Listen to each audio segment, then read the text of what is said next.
January 2025 launch ചെയ്ത് ഏകദേശം 8 മാസമായി. അതായത് ഇതുവരെ സ്കോഡയുടെ ഈ വർഷത്തെ സെയിൽസിൻ്റെ കണക്കെടുക്കുമ്പോൾ 65% കോൺട്രിബ്യൂട്ട് ചെയ്ത വണ്ടി. അതും ഇന്ത്യയിൽ ഏറ്റവും കൂടുതൽ കോമ്പറ്റീഷൻ നടക്കുന്ന സെഗ്മെൻറ്റിൽ, കോമ്പാക്ട് SUV സെഗ്മെൻറ്റിൽ. ഇന്ത്യയുടെ കഴിഞ്ഞ ഒരു വർഷത്തെ ടോട്ടൽ കാർ സെയിൽസിൻ്റെ കണക്കെടുത്താൽ 60% വിറ്റുപോയത് ഈ ഒരു കോമ്പാക്ട് SUV സെഗ്മെൻറ്റിലാണ്. ഇതിൽ നമുക്ക് ഒരുപാട് വണ്ടികളുണ്ട്. We have the Tata Nexon, Mahindra 3XO, Maruti Brezza, Hyundai Venue, ഇനിയും ഉണ്ട് ഒരുപാട് വണ്ടികൾ. സോ അവിടേക്ക് ഇതിൻ്റെയൊക്കെ ഇടയിൽ ഈ സ്കോഡയുടെ ഈ വണ്ടി എത്രത്തോളം നല്ലതാണ്? Is it really worth it?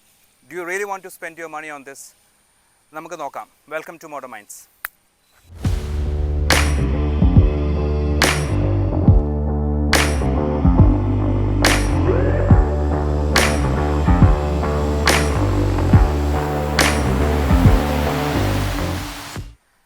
സ്കോഡയുടെ SUVസിൻ്റെ പേര് നോക്കിയാൽ നമുക്കറിയാം. ഒരുപക്ഷെ നിങ്ങൾക്കറിയായിരിക്കും ഓൾറെഡി.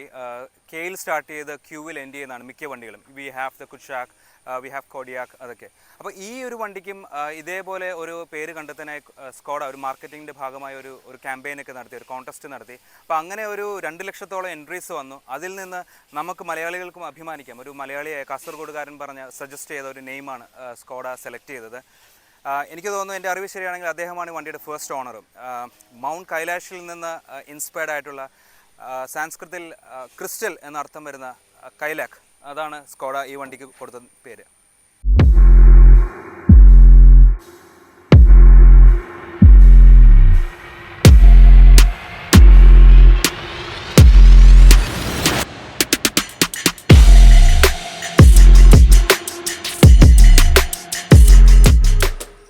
നമുക്കൊരു ബിഗ് താങ്ക്സ് പറയാനുണ്ട്.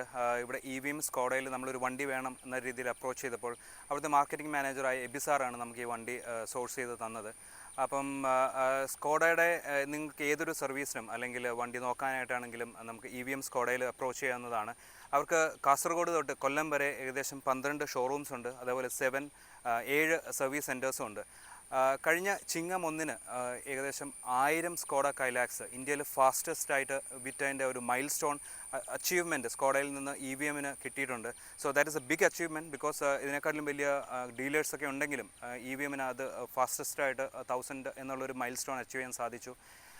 പിന്നെ ഇപ്പോൾ ഓണം പ്രമാണിച്ച് കുറച്ച് ഓഫേഴ്സൊക്കെ കൊടുക്കുന്നുണ്ട്. അതായത് ഇപ്പോൾ 8.25 ആണ് ഇതിൻ്റെ സ്റ്റാർട്ടിംഗ് പ്രൈസ് വരുന്നത് ക്ലാസിക്കിന്. പക്ഷേ ഇൻട്രൊഡക്ടറി പ്രൈസായ സെയിം 7.99 ലാക്സിന് നമുക്ക് EVMന്ന് സ്കോഡ കൈലാക്ക് കിട്ടുന്നതാണ്. നമ്മൾ ഇതിനോടകം ഒരുപാട് സ്കോഡ കൈലാക്സ് നിങ്ങൾ റോഡിൽ കണ്ടു കാണുമായിരിക്കും. പക്ഷേ സ്റ്റിൽ ആസ് യൂഷ്വൽ നമുക്ക് ഇതിൻ്റെ ഡിസൈൻ ആൻഡ് ഫീച്ചേഴ്സ് ഒന്ന് ബ്രീഫായിട്ട് കണ്ടു നോക്കാം, അല്ലേ? So let's start from the front design.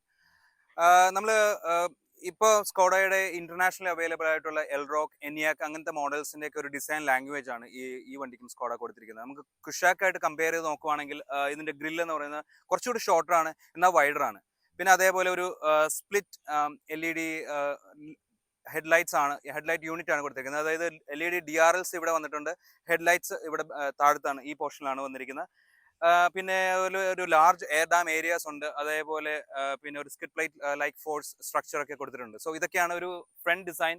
പിന്നെ എൻ്റെ ഒരു പേഴ്സണൽ ഒപ്പീനിയൻ പറയുകയാണെങ്കിൽ ലൈറ്റർ കളേഴ്സ് ആണ് ഈ വണ്ടിക്ക് ഒന്നും കൂടി ചേർച്ചയെന്ന് എനിക്ക് തോന്നി. ഒരു കോൺട്രാസ്റ്റ് ആയിട്ട് വരുന്നത്, ഒരു ഗ്രില്ലിൻ്റെയും ആ ഒരു ഹെഡ്ലൈറ്റ് സെറ്റപ്പും എല്ലാം കൂടി ചേർന്ന് വരുന്നത് ഡാർക്ക് കളേഴ്സിനെക്കാളും കൂടുതൽ. So let us know your thoughts on that. Side profile വരുമ്പോൾ നമ്മൾ കുഷാക്കായിട്ട് കമ്പയർ ചെയ്യുമ്പോൾ ആ കുഷാക്കിലുണ്ടായിരുന്ന ബോഡി ലൈൻസ് ഒക്കെ എടുത്ത് മാറ്റിയിട്ടുണ്ട്. ഈ കുറച്ചുകൂടി ക്ലീനർ ലുക്കായിട്ട് ഒരു സോഫ്റ്റ്വെയർ കർവേച്ചർ ആണ് ഈ വണ്ടിക്ക് സ്കോഡ കൊടുത്തിരിക്കുന്നത്. സോ അത് എനിക്ക് തോന്നുന്നു ഈ വണ്ടിയിൽ ആ ഒരു ലെങ്ത്തും ഒക്കെ വെച്ചിട്ട് കമ്പയർ ചെയ്യുമ്പോൾ ആ ഒരു ക്ലീനർ ലുക്കാണ് ഈ വണ്ടിക്ക് ഏറ്റവും ചേരുന്നതെന്ന് തോന്നിയിട്ടുണ്ട്. പിന്നെ ഇവിടെ നിൽക്കുമ്പോൾ നമുക്ക് പ്ലാറ്റ്ഫോമിനെ കുറിച്ച് സംസാരിക്കാം. സോ ഇന്ത്യക്ക് വേണ്ടി സ്കോഡയും ഫോക്സ് വാഗനൊക്കെ ഡെവലപ്പ് ചെയ്ത MQB A0iN ആ പ്ലാറ്റ്ഫോമിൽ തന്നെയാണ് സ്കോഡ കൈലാക്കും വന്നിരിക്കുന്നത്. സോ അതിൻ്റെ ഏറ്റവും വലിയ പ്രത്യേകത എന്ന് പറയുന്നത് ആ ഒരു മോഡുലാരിറ്റിയാണ്. സോ നമുക്ക് കുഷാക്ക് പോലത്തെ ഒരു വണ്ടിയും ഇതുപോലെ കൈലാക്ക് പോലത്തെ ഒരു വണ്ടിയും ഒക്കെ സെയിം പ്ലാറ്റ്ഫോമിൽ നമുക്ക് ഡെവലപ്പ് ചെയ്യാം. അപ്പം കുഷാക്കിനെയൊക്കെ വെച്ച് വീൽ ബേസ് 85 mm ഷോർട്ടറാണ് ഈ കൈലാക്കിൽ. പക്ഷേ വിഡ്ത്തും ഹൈറ്റും കൂടുതലാണ്. പിന്നെ ഒരു 17 ഇഞ്ച് അലോയ് വീൽസ് ആണ്. That is also beautiful design ആണ് കൊടുത്തിരിക്കുന്നത്. അതൊരു ഈ ഹയർ ഓപ്ഷൻസിലാണ്, ഇത് പ്രസ്റ്റീജ് ഹയർ ഓപ്ഷൻ വേരിയന്റ് ആണ്. അപ്പോൾ ഇതിലാണ് ഈ 17 ഇഞ്ച് അലോയ് വീൽസ്. ലോവർ വേരിയൻസിൽ 16 ഇഞ്ച് ആണ്. പിന്നെ റൂഫ് റെയിൽസ് പോലത്തെ ഒരു ഡിസൈൻ എലമെന്റ് കൊടുത്തിട്ടുണ്ട്. അത് ഫങ്ഷണൽ അല്ല, ജസ്റ്റ് ഒരു എസ്തെറ്റിക്കിന് വേണ്ടിയാണ്. അപ്പോൾ മൊത്തത്തിൽ ആ ഒരു ക്ലാഡിങ്ങും എല്ലാം കൂടി വരുമ്പോൾ ഒരു SUV അപ്പീൽ കൂടുന്നുണ്ട്. ബാക്ക് സൈഡിൽ വരുമ്പോൾ എൻ്റെ പേഴ്സണൽ ഒപ്പീനിയൻ ആണ് വണ്ടിയുടെ മറ്റ് സൈഡ്സ് ആയിട്ട് നോക്കുമ്പോൾ കുറച്ച് പ്രൊപ്പോർഷൻ അല്ലാതായിട്ട് തോന്നും. കാരണം അതിന് ഏറ്റവും മെയിൻ റീസൺ എന്ന് പറയുന്നത് ഈ ഒരു ടെയിൽ ലൈറ്റ്സ് ആണ്. അത് കുറച്ച് ഷോർട്ടർ ആയിപ്പോയി, ചെറുതായിപ്പോയി എന്ന് എനിക്കൊരു അഭിപ്രായമുണ്ട്. That's my personal view. നമ്മൾ ഇതിനേക്കാളും കുറച്ച് ചെറിയ വണ്ടിയിലൊക്കെ തോന്നുന്ന പോലെ തോന്നും. കാരണം ഇപ്പോൾ എല്ലാ വണ്ടിയിലും ഒരു കണക്റ്റഡ് ലൈറ്റ്സ് ഒക്കെയാണ്, അതെല്ലാം അതിന് ആവശ്യമില്ല. എന്നിരുന്നാലും പക്ഷേ മൊത്തത്തിൽ പറയുകയാണെങ്കിൽ ഒരു നീറ്റ് ആയിട്ടുള്ള ഡിസൈൻ ആണ്. പിന്നെ ഫ്രണ്ടിൽ സ്കോഡ ലോഗോ ആണെങ്കിൽ ഇവിടെ സ്കോഡ ബാഡ്ജിങ് ആണ്, ലെറ്ററിങ് ആണ് കൊടുത്തിരിക്കുന്നത്. കൈലാക്ക് എന്നുള്ള ബാഡ്ജിങ് ഉണ്ട്, പക്ഷേ ഏത് വേരിയന്റ് ആണെന്നുള്ള ഒരു പ്രത്യേക ബാഡ്ജിങ് ഒന്നും കൊടുത്തിട്ടില്ല. പിന്നെ ഇവിടെ ഒരു ഷാർക്ക് ഫിൻ ആന്റിന ആണ്, അപ്പോൾ അതൊരു ബ്ലാക്കിഷ് ട്രീറ്റിംഗ് ആണ് കൊടുത്തേക്കുന്നത്. അത് കുറച്ചുകൂടി ഭംഗിയായിട്ട് വരുന്നുണ്ട് ഈ കോൺട്രാസ്റ്റിങ് കളറുമായിട്ട്. പിന്നെ ഒരു റൂഫ് മൗണ്ടഡ് ബ്രേക്ക് ലൈറ്റ്സ് ഉണ്ട്. പിന്നെ അതേപോലെ ഈ ടോപ്പ് എൻഡ് വേരിയന്റിൽ റിയർ വൈപ്പേഴ്സ് ഒക്കെ കൊടുത്തിട്ടുണ്ട്. പിന്നെ ഫ്രണ്ടിൽ പോലെ തന്നെ ഒരു സ്കിഡ് പ്ലേറ്റ് ലൈറ്റ് ഡിസൈൻ ഒക്കെ കൊടുത്തിട്ടുണ്ട്. നമുക്കിനി ബൂട്ട് സ്പേസ് നോക്കാം. സ്കോഡ പറയുന്നത് 446 ലിറ്റേഴ്സ് ആണ് ബൂട്ട് സ്പേസ്. അത് ഈ റൂഫ് ടോപ്പ് വരെയുള്ള ഒരു മെഷറാണ്. പക്ഷെ പാർസൽ ട്രേ വരെയുള്ള ഒരു നോക്കുവാണെങ്കിൽ 360 ലിറ്റേഴ്സ് ആണ്. So still it is better in the segment. ചെറിയൊരു ലോഡ് ലിപ്പ് ഉണ്ട്, എന്നാലും അതിൻ്റെ ഒരു ഷേപ്പും എല്ലാം കൊണ്ട് അത്യാവശ്യം നല്ല ബാക്സും ഒക്കെ നമുക്ക് ഉൾക്കൊള്ളാനായിട്ട് സാധിക്കും. നമുക്ക് ബൂട്ട് ലാമ്പ് കൊടുത്തിട്ടുണ്ട്, അതേപോലെ ഹുക്കൊക്കെ കൊടുത്തിട്ടുണ്ട്, പാക്കറ്റ്സും കാര്യങ്ങളൊക്കെ വെക്കാനായിട്ട് ഹുക്കുണ്ട്. പിന്നെ അതേപോലെ ഇതിൽ ഒരു സ്പേസ് സേവിങ് ആയിട്ടുള്ള സ്പെയർ വീൽസും കൊടുത്തിട്ടുണ്ട്. So that's A good thing. അപ്പോൾ ഇതൊക്കെയാണ് ബാക്ക് സൈഡിലെ വിശേഷങ്ങൾ. നമുക്കിനി ഇന്റീരിയർ വിശേഷങ്ങൾ നോക്കാം. സ്കോഡ ഒരു ചെക്ക് റിപ്പബ്ലിക്കൻ കമ്പനി ആണെങ്കിലും ഫോക്സ് വാഗൻ്റെ ഒക്കെ ആ ഒരു ബന്ധം കൊണ്ട്, ഒരു റിലേഷൻഷിപ്പ് കൊണ്ട് നമ്മൾ കോമൺലി അതിന് ജർമ്മൻ ബിൽറ്റ് എന്ന് പറയുന്നത്. സോ ആ ഒരു ജർമ്മൻ ബിൽറ്റിൻ്റെ ഒരു റീഅഷ്യൂറിങ് ഥഡ് നമുക്ക് ഈ ഒരു ഡോർ ക്ലോസ് ചെയ്യുമ്പോൾ കിട്ടുന്നുണ്ട്. സോ സ്കോഡ ലൈനപ്പിലെ ചെറിയ വണ്ടിയാണെങ്കിൽ പോലും ഒരു തരത്തിലുള്ള സേഫ്റ്റിയിൽ കോംപ്രമൈസ് ഒന്നും ഈ വണ്ടിയിൽ സ്കോഡ കൊടുത്തിട്ടില്ല. എല്ലാവിധ സേഫ്റ്റി കിറ്റുകളും സ്റ്റാൻഡേർഡായിട്ട് കൊടുക്കുന്നുണ്ട്. അകത്തോട് കയറി കഴിയുമ്പോൾ നമുക്ക് ഫസ്റ്റ് കിട്ടുന്ന ഒരു ഇംപ്രഷൻ എന്ന് പറഞ്ഞാൽ ഒരു പ്ലസൻനെസ് ആണ്. സ്കോഡയുടെ ഒരു കളർ, ഒരു ഗ്രീൻ കളറൊക്കെ കൊടുത്ത ഒരു ലേയേർഡ് ടെക്സ്ചേർഡ് ആയിട്ടുള്ള ഡാഷ്ബോർഡ് ഡിസൈനാണ് കൊടുത്തിരിക്കുന്നത്. അതൊരു നമുക്കൊരു പ്ലസൻനെസ് ആണ് തരുന്നത്. പിന്നെ അതേപോലെ നമ്മൾ കുഷാക്കിലൊക്കെ ഉള്ള പോലെ ഒരു വെർട്ടിക്കലായിട്ടുള്ള AC വെൻസ്, അത് ഇതിൽ കുറച്ച് ആംഗിളായിട്ട് കൊടുത്തേക്കുന്നു. പിന്നെ ഇങ്ങോട്ട് വരുമ്പോൾ ഒരു 10 ഇഞ്ച് ഇൻഫർടൈൻമെൻറ്റ് സ്ക്രീനാണ് ഈ ഹയർ വേരിയൻറ്റിൽ കൊടുത്തേക്കുന്നത്. അതിനെക്കുറിച്ച് നമുക്ക് സംസാരിക്കാം. താഴെ വരുമ്പോൾ നമുക്കിവിടെ കുറച്ച് ഫിസിക്കൽ ബട്ടൺസ് ഉണ്ട്, അത് പറയാം എന്താണെന്നുള്ളത്. അതേപോലെ HVAC കൺട്രോൾസും ടച്ച് സെൻസിറ്റീവ് ആണ്. അത് I am not a big fan of. പക്ഷേ നമുക്ക് ഇതൊരു ചെറിയ ആംഗിൾ ആയതുകൊണ്ട് തന്നെ നമുക്ക് കുറച്ച് യൂസ്ഡ് ആയി കഴിയുമ്പോൾ എനിക്ക് തോന്നുന്നു കുറച്ച് ഈസി ആകും. അല്ലെങ്കിൽ അതൊരു നമുക്ക് റോഡിൽ നിന്ന് കണ്ടെടുത്ത് നോക്കേണ്ടി വരും ആ ഒരു കൺട്രോൾ ചെയ്യാനായിട്ട്. But still it's good.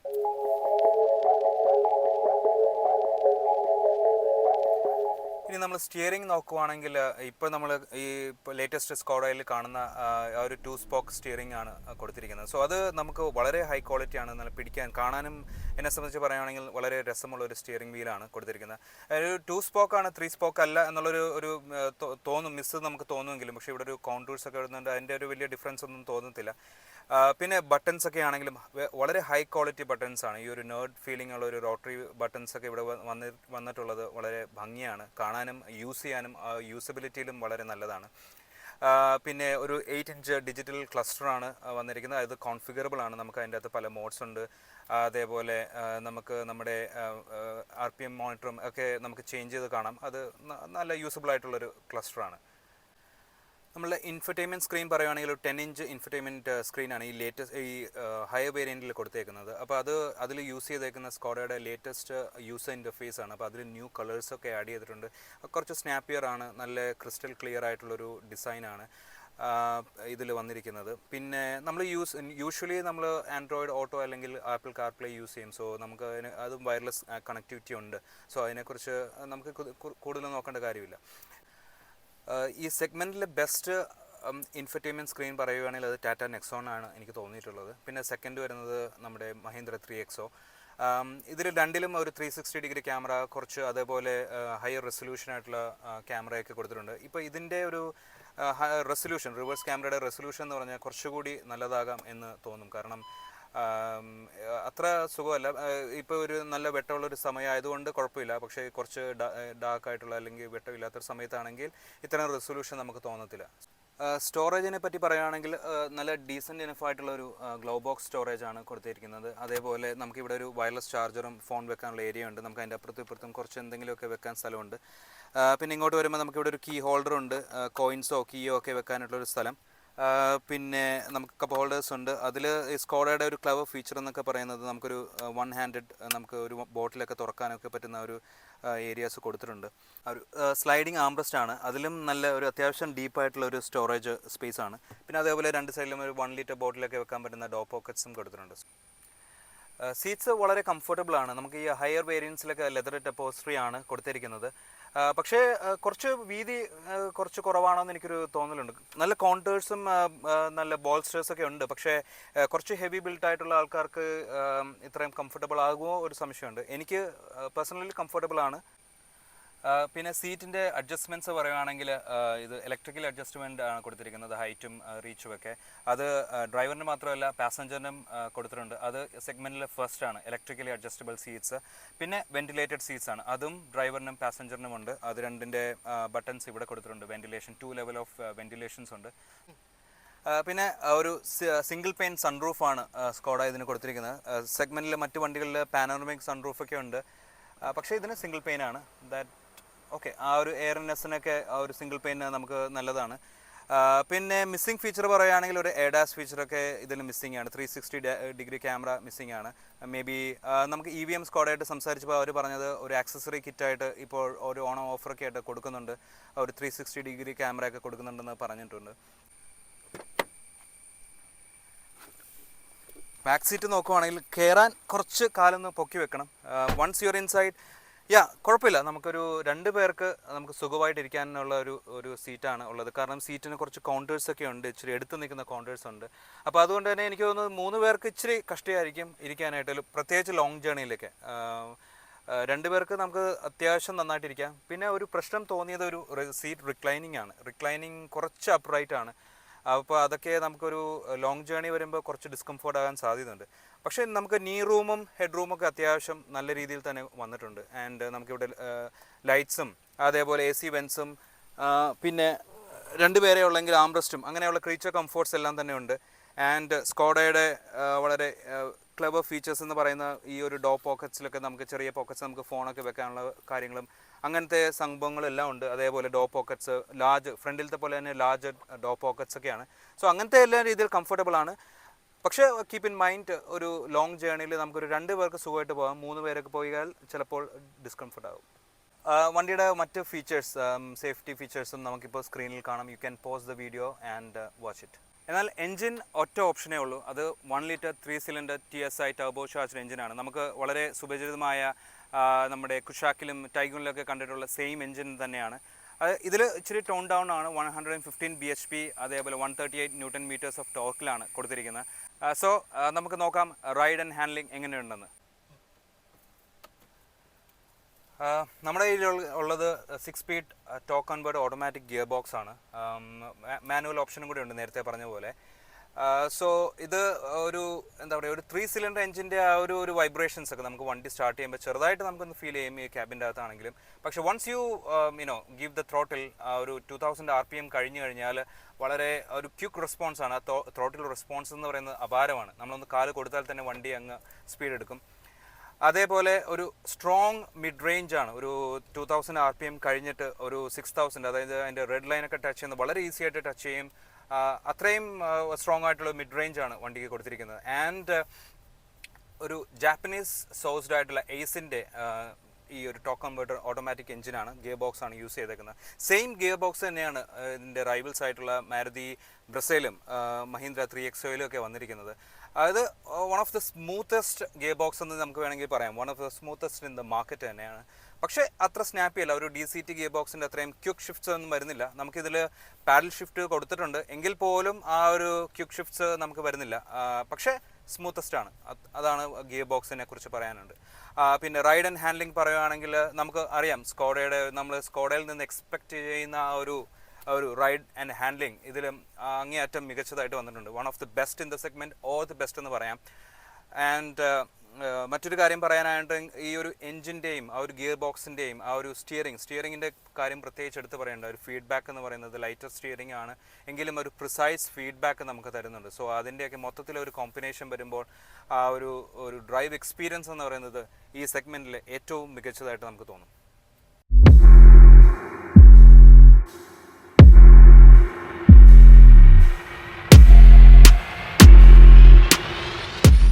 അതിന് നമുക്കൊരു സംശയം ഉണ്ടായിരുന്നു. അതായത് സ്കോഡയൊക്കെ മേടിക്കുമ്പോൾ സർവീസ് കോസ്റ്റ് ഭയങ്കര കൂടുതലാണ് എന്നുള്ളൊരു സംശയമായിരുന്നു എപ്പോഴും കസ്റ്റമേഴ്സ് ഉണ്ടായിരുന്നത്. പക്ഷേ ഇപ്പോൾ അത് ഒരുപാട് മാറിയിട്ടുണ്ട്.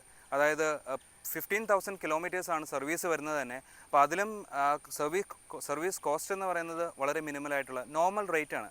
ഒരുപാട് കോസ്റ്റൊന്നും വരുന്നില്ല. സോ നമുക്ക് മെയിൻ്റനൻസും സർവീസും ഒക്കെ നല്ല രീതിയിൽ ഹാൻഡിൽ ചെയ്ത് വണ്ടിയെ കൊണ്ടു നടക്കാൻ സാധിക്കും. സോ യൂസബിലിറ്റിയിലും ആ ഒരു നമുക്ക് പ്ലസ് പോയിൻ്റായിട്ട് നമുക്ക് പറയാവുന്നതാണ്. ഇപ്പം നമ്മൾ ഈ ഒരു സെഗ്മെൻറ്റിലെ മറ്റ് വണ്ടികളായിട്ട് കമ്പയർ ചെയ്യുമ്പോൾ ചില ഫീച്ചേഴ്സ് മിസ്സിംഗ് ആണെന്ന് പറയാം. അതായത് ADAS, അതേപോലെ 360 ഡിഗ്രി ക്യാമറ, അങ്ങനെയൊക്കെയുള്ള ഫീച്ചേഴ്സ്. പക്ഷേ നമ്മൾ നോക്കുകയാണെങ്കിൽ ദ ബെസ്റ്റ് ബിൽഡ് ക്വാളിറ്റി, അതേപോലെ most fun to ride car ഏതാണെന്ന് ചോദിച്ചാൽ അത് നിസ്സംശയം പറയാം സ്കോഡ കൈലാക്കാന്ന്. പിന്നെ അതിൻ്റെ ഒപ്പം തന്നെ ക്രീച്ചർ കംഫർട്ട്സ് ആയിട്ടുള്ള നേരത്തെ പറഞ്ഞ പോലെ വെൻറ്റിലേറ്റഡ് സീറ്റ്സ് ഉണ്ട്, ഇലക്ട്രിക്കലി അഡ്ജസ്റ്റബിൾ സീറ്റ്സ് ആണ്, സൺറൂഫ് ഉണ്ട്, സിംഗിൾ പെയിൻ ആണെങ്കിലും ഒരു സൺറൂഫ് ഉണ്ട്. അപ്പോൾ അങ്ങനെയുള്ള കാര്യങ്ങളൊക്കെ നോക്കുമ്പോൾ തീർച്ചയായിട്ടും നിങ്ങളൊരു ഡ്രൈവിംഗ് എൻജോയ് ചെയ്യുന്ന ആളാണെങ്കിൽ മാനുവലാണ് കൂടുതൽ ഡ്രൈവേഴ്സിന് കൂടുതൽ സ്പെസിഫിക് ആയിട്ട് നോക്കാവുന്നത്. അല്ലെങ്കിൽ ഓട്ടോമാറ്റിക് ആണെങ്കിലും നിങ്ങൾക്കൊരു എൻജോയ് ചെയ്യുന്ന ആളാണെങ്കിൽ തീർച്ചയായിട്ടും സ്കോഡ കൈലാക്ക് നോക്കാവുന്നതാണ്.